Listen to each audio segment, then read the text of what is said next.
I'm Dr. Nick Sutton, and I'm in the library here at the Oxford Centre for Hindu Studies, which is on Magdalen Street in the centre of Oxford. Our topic for today is an introduction to Hindu religious philosophy, Hindu religious theology, you might say. I'm going to focus primarily on the three main schools, three of the principal schools of Vedanta, because I think they those three schools, that of Shankara, Ramanuja and Madhvacharya, embody the range of Hindu understandings of the nature of the relationship between the individual self and God, which are very influential in terms of the living tradition. So we'll move on to them in a little while and their commentaries on scripture. But before that, I think we must mention the widely referred to view that there are six what are known as Astika or orthodox schools of Hindu philosophy. But the word Astika, meaning orthodox, means that these six schools all accept the authoritative nature of the Veda. They accept that the Veda is a source of absolute knowledge. It's a praman, Shabda praman, the revelation. Although, having said that, many of them don't make excessive or any real use of the Veda, but they do at least make that statement: we accept the Veda. And then they go on and do something else. But they're Astika in that sense, and they're acceptable for orthodox Brahmins to follow. And they stand in contrast to the Nastikas, those who do not accept the Veda, who would include such reprobates as Buddhists, Jains, and another group who are called Ajivakas. They're sometimes referred to, but I think they've died out, and other schools of thought as well. And the accusation of Gnosticism is sometimes levelled at different groups, like Pancharatra sometimes is accused of being Gnostica, or even the Shaivites, Shaiva Siddhanta is accused occasionally of being Gnostica. Even Yudhishthira in the Mahabharata is accused of being a Gnostica by others, because he doesn't believe in Kshatriya Dharma. He doesn't believe in fighting, so they say you're just a Nastika. Anyway, the Astika schools of philosophy, and I hope I can remember those.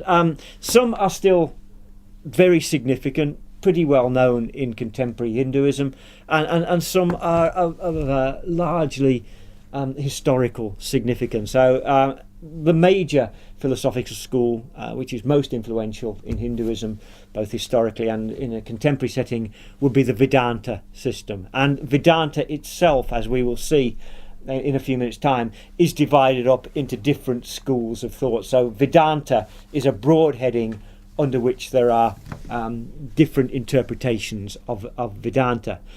Then we have the Sankhya system, which looks at the Vedanta system, just to recap, is based primarily on the interpretation of the Upanishads. It's based very closely to the Upanishads. The Sankhya system, just briefly to summarise, and we will again perhaps look more at the Sankhya in later classes, but Sankhya looks to analyse the elements of which the material manifestation is composed. Matter is referred to by the term Prakriti, and the Sankhya analyses Prakriti as being composed of usually 24 different elements. And I don't think we've got time here to run through all the 24 elements, but the things like the five great elements: earth, water, fire, air, space, the senses, the smelling, hearing, touching, tasting, etc., the objects that are experienced, sound, form, etc. So it comes to a grand total of 24, and then it draws the distinction that the real self, the Atman, the Purush,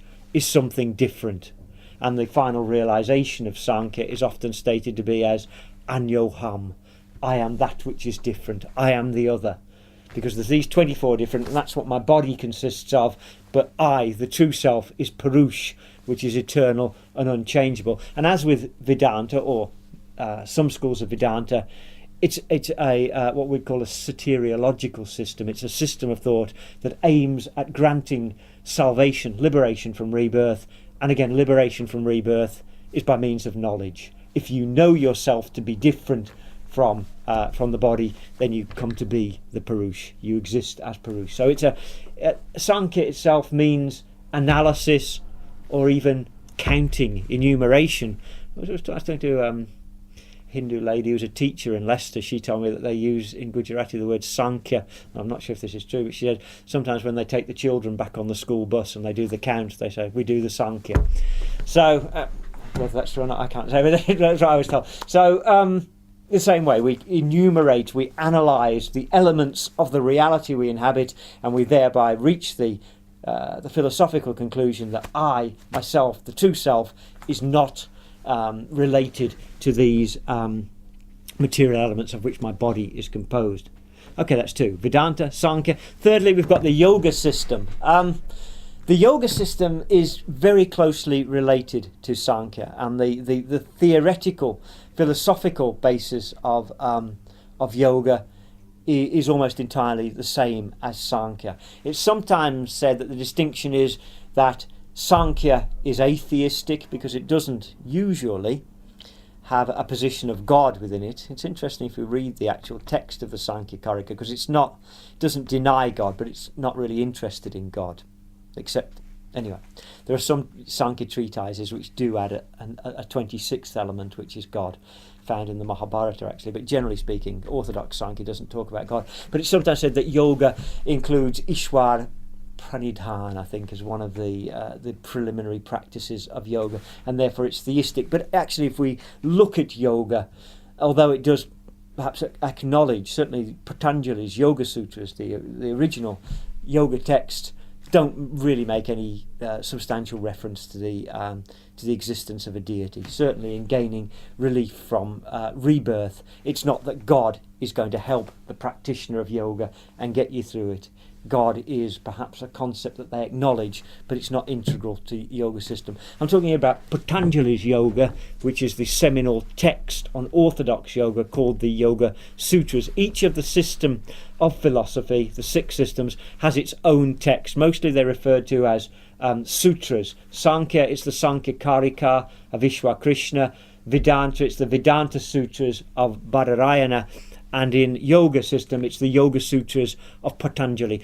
The main feature about yoga is that it's primarily concerned with practice rather than philosophizing. So yoga is really teaching you how to come to the realization of the conclusion taught by Sankhya. And the system it teaches is the Ashtanga Yoga, the yoga practice of 8 limbs, culminating in meditation on the Atman, the self within, and thereby realizing the existence of the Atman. So that the, if you like, the theoretical knowledge taught by Sankhya becomes actually experiential knowledge through yoga practices. Okay, so I would say that Vedanta, Sankhya and yoga, for various reasons, still play a significant role in contemporary Hindu practice. Now, the next 3 systems, I can call them, is Nyaya, Vaisheshika, and then Mimamsa. And I'll touch on these only briefly because I'm not sure if there are still schools of Nyaya,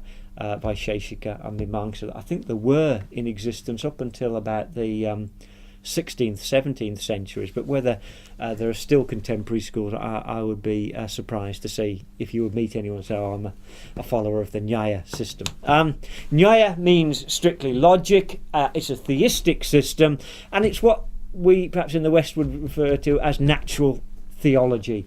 It seeks to demonstrate, prove the existence of God, not by reference to the Veda or the Upanishads, but by analysing logically the nature of the world. And what it's saying is really the world is an effect, therefore it must have a cause. Because there is a creation, there must be a creator, and to prove the existence of God by a process of inference. It's a common practice in Christian theology as well, and there are many parallels between Nyaya and Christian theology.